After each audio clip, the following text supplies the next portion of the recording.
Coba bayangin deh, Anda lagi berdiri di tengah gurun, terus di depan Anda itu ada kota lurus sepanjang 170 km, semuanya dibungkus cermin raksasa. Wow. Atau, Anda lagi naik perahu, tapi bukan di sungai.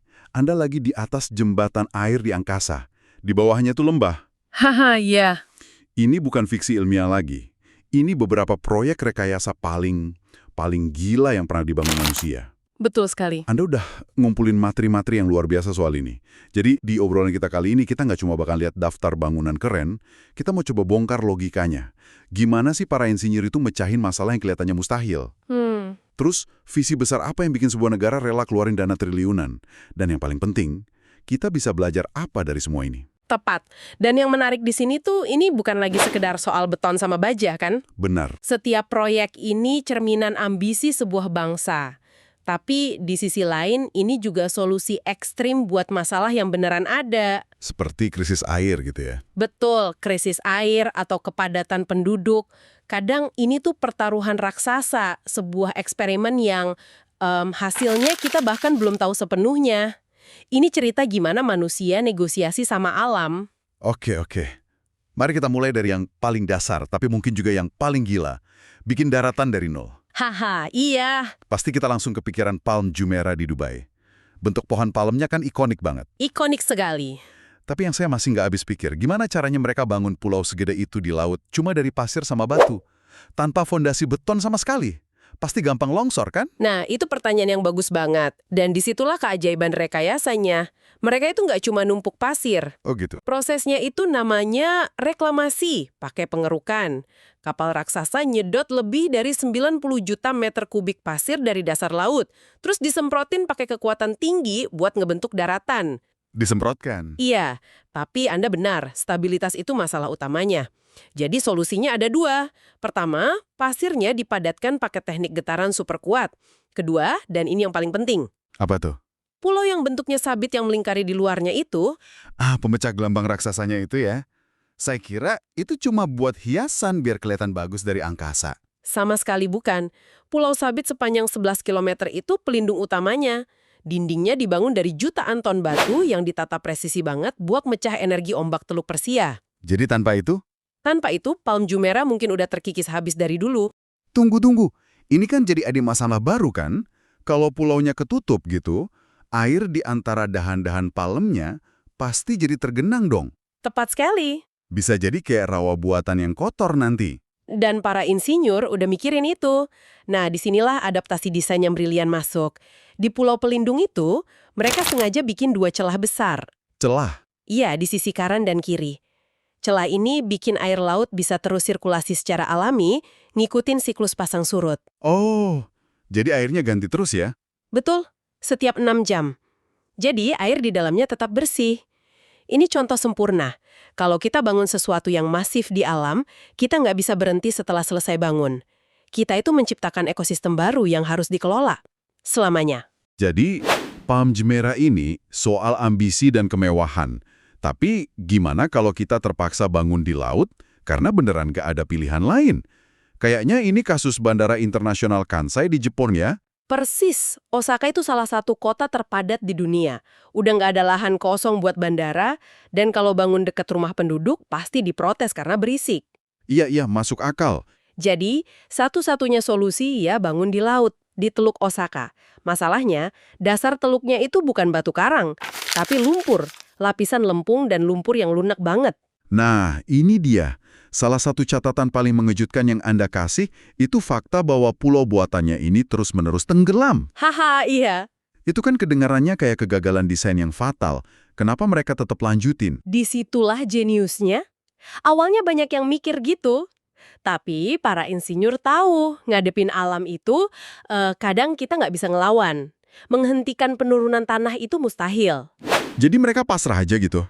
Bukan pasrah, mereka justru bekerja sama dengan alam. Mereka rancang bandara yang bisa beradaptasi. Beradaptasi? Maksudnya gimana? Bangunannya bisa gerak-gerak? Kurang lebih begitu. Gedung terminalnya itu ditopang 900 pilar raksasa.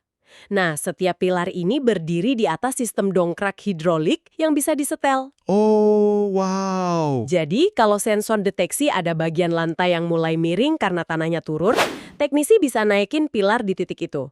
Mereka secara berkala meratakan kembali seluruh bandara. Gila, jadi ini bukan lagi soal bangunan yang kokoh selamanya. Tepat, tapi bangunan yang dirancang untuk hidup dan berubah bareng lingkungannya. Ini cara pikir yang fundamental banget bedanya. Luar biasa. Jadi kekuatannya bukan karena kaku, tapi justru karena fleksibel. Dan itu terbukti. Waktu gempa besar Kobe tahun 95, banyak bangunan di darat hancur. Tapi Bandara Kansai, yang lebih dekat ke pusat gempa, nggak rusak struktural sama sekali. Pulau buatannya itu ngeredam guncangan. Dari bikin daratan, kita geser ke sesuatu yang skalanya mungkin lebih besar lagi. Mengubah peta aliran air satu negara? Proyek transfer air selatan ke utara di Tiongkok. Betul. Masalahnya kan kedengarannya simpel ya. Selatan kebanyakan air, utara kekeringan. Solusinya? Pindahin airnya. Tapi ini kan bukan sekedar nyambung pipa, kan? Jauh dari itu, ini proyek rekayasa sivil terbesar di planet ini. Bayangin, mereka bangun 3 sistem kanal raksasa. Masing-masing panjangnya lebih dari 1.000 kilometer. 1.000 kilometer? Iya, buat mindahin air dari sungai Yangtze di selatan ke utara termasuk Beijing. Kita ngomongin mindahin 44,8 miliar meter kubik air per tahun. Volumenya itu susah dibayangin. Detail yang paling bikin saya melongo itu jalur tengahnya. Katanya air di sana ngalir lebih dari 1.200 km cuma pakai gaya gravitasi. Betul. Tanpa pompa sama sekali. Gimana caranya? Itu kan jarak Jakarta-Surabaya bolak-balik. Itu rekayasa presisi yang luar biasa. Kuncinya itu menjaga kemiringan kanal yang landai banget, tapi konsisten. Sekonsisten apa? Di sepanjang 1.200 km itu, kanalnya cuma turun beberapa sentimeter setiap kilometernya. Sedikit aja terlalu curam, airnya bisa mengikis dinding. Terlalu landai, airnya berhenti. Jadi akurasinya harus sempurna. Dan perjalanannya pasti nggak mulus kan? Pasti ada sungai lain atau gunung. Tentu saja. Mereka harus bangun akuaduk, jembatan air raksasa buat nyebrangin sungai lain. Dan yang paling gila, mereka harus bikin terowongan kembar sepanjang 4 km buat nembus di bawah dasar Sungai Kuning. Di bawah sungai? Di bawah dasar sungai yang arusnya deras dan penuh lumpur. Ini pencapaian luar biasa. Tapi ya proyek segede ini pasti ada harganya dong. Maksudnya dampak sosial dan lingkungan. Benar. Di satu sisi, proyek ini penyelamat jutaan orang. Tapi di sisi lain, pembangunannya bikin lebih dari 300.000 orang harus pindah rumah. Wow. Ada juga kekhawatiran ekologis ya, soal dampak pengalihan air sebesar itu. Ini pengingat bahwa rekayasa mega seringkali punya konsekuensi yang kompleks. Dari mindahin air di darat, kita sekarang terbang ke angkasa dengan viaduk Millau di Perancis. Saya sering banget lihat fotonya. Haha, iya. Jembatan yang kayak melayang di atas lautan awan. Rasanya ini lebih kayak karya seni daripada infrastruktur. Pemandangan itu emang nggak nyata sih, tapi di balik keindahannya, jembatan ini lahir dari masalah yang sangat biasa, macet total. Macet di tengah lembah yang indah begitu. Justru karena itu, kota kecil Millau di dasar lembah itu jalur utama dari Paris ke pantai Mediterania. Setiap musim liburan, kotanya lumpuh. Oh, jadi jembatan itu jalan tolnya ya? Betul, jalan pintas di atas lembah Sungai Tarn. Dan salah satu pilarnya itu bahkan lebih tinggi dari Menara Eiffel. Membangun pilar setinggi itu di lembah yang anginnya kenceng pasti susah banget. Sangat susah, tapi metode konstruksinya yang jenius. Dek jembatannya itu, yang baja sepanjang 2,4 km, nggak diangkat pakai derek satu-satu. Terus gimana? Deknya diraket di dataran tinggi, di kedua sisi lembah. Lalu pakai sistem dongkrak hidrolik, mereka dorong kedua sisi dek itu pelan-pelan dari pilar ke pilar, sampai akhirnya ketemu pas di tengah. Ditemuin di tengah-tengah gitu? Iya, dengan presisi beberapa milimeter saja. Mahakarya rekayasa di ketinggian ekstrim. Oke, proyek-proyek tadi kan solusi untuk masalah yang udah ada ya. Tapi beberapa materi yang Anda kumpulkan ini lebih dari itu. Ini upaya membangun visi masa depan. Betul. Dan nggak ada yang lebih radikal dari The Line di Arab Saudi.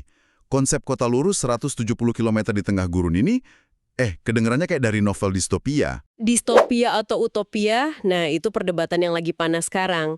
Tapi idenya emang mendobrak semua aturan perencanaan kota yang kita kenal. Maksudnya? Gini, The Line itu sebuah kritik keras buat kota modern. Kota kita sekarang kan boros lahan karena nyebar kemana-mana. Boros waktu karena macet. Boros energi karena mobil. Dan The Line mau membalik itu semua. Tanpa mobil, tanpa jalan raya, semua kebutuhan bisa dijangkau jalan kaki 5 menit. Iya, dan untuk perjalanan jauh ada kereta super cepat di bawah tanah. Tapi yang paling visual itu 2 dinding cermin raksasanya. Itu fungsinya apa sih sebenarnya? Secara resmi, fungsinya buat memantulkan lanskap gurun, jadi bangunannya seolah menyatu dengan alam. Tentu ini kontroversial banget. Kenapa? Ya, bagi pendukungnya ini model kota masa depan yang efisien. Tapi bagi kritikus, ini eksperimen sosial dan teknologi berisiko tinggi. Tantangannya luar biasa. Gimana bangun struktur setinggi 500 meter sepanjang 170 kilo di gurun? Apa dampaknya ke migrasi burung dan hewan liar? Jawabannya masih kita tunggu. Dari visi masa depan yang sangat vertikal dan mencolok, ada pendekatan lain yang justru sebaliknya, sembunyi di bawah tanah. Haha, iya. Ini yang dilakukan di Chengdu SKP Park di Tiongkok. Mall mewah yang hampir seluruhnya di bawah tanah. Aneh, tapi kok kayaknya cerdas. Nah, ini idenya cerdas banget. Chengdu, kayak banyak kota besar lain, punya konflik klasik. Butuh ruang komersial, tapi masyarakat juga butuh ruang hijau. Dan proyek ini menjawab keduanya. Tepat. Dengan mindahin mall raksasa ke bawah tanah, mereka bebasin seluruh permukaan tanah buat jadi taman kota. Tapi mall bawah tanah bukannya bakal gelap, sempit, dan pengap gitu ya? Kayak di stasiun kereta. Mereka ngatasin itu dengan desain yang pinter. Ada banyak bukaan besar berbentuk lingkaran dan oval yang bikin cahaya matahari masuk jauh ke dalam. Oh, Dan yang paling ikonik itu menara setinggi 39 meter yang mereka sebut air terjun cahaya. Ini bukan cuma instalasi seni, tapi juga corong ventilasi raksasa. jadi ini model brilian ya. Aktivitas ekonomi nggak harus mengorbankan kualitas hidup. Betul sekali. Di samping proyek-proyek raksasa tadi, ada beberapa contoh lain yang skalanya lebih kecil, tapi kecerdasannya luar biasa. Saya terkesan banget sama Falkirk Wheel di Skotlandia. Oh, lift kapal berputar itu ya? Ya, satu-satunya di dunia. Ya, itu solusi yang elegan banget untuk masalah yang udah ada berabad-abad. Gimana nyambungin dua kanal yang beda tingginya 24 meter? Setara gedung 8 lantai. Betul. Daripada bikin pintu air yang rumit dan lama, mereka bikin kincir ria buat kapal. Kapal masuk, kincir muter 180 derajat, kurang dari 10 menit, kapal udah di kanal yang lain. Saya baca di salah satu materi Anda, dan ini yang paling sulit saya percaya. Katanya, buat muter mesin raksasa seberat ratusan ton itu, energinya cuma setara merebus 8 teko air. Itu beneran? Beneran. Kuncinya itu prinsip fisika sederhana dari Archimedes. Kedua gondolanya itu selalu seimbang sempurna. Gimana maksudnya? Jadi, waktu kapal masuk ke gondola atas, dia mindahin air yang beratnya sama persis dengan berat kapal itu.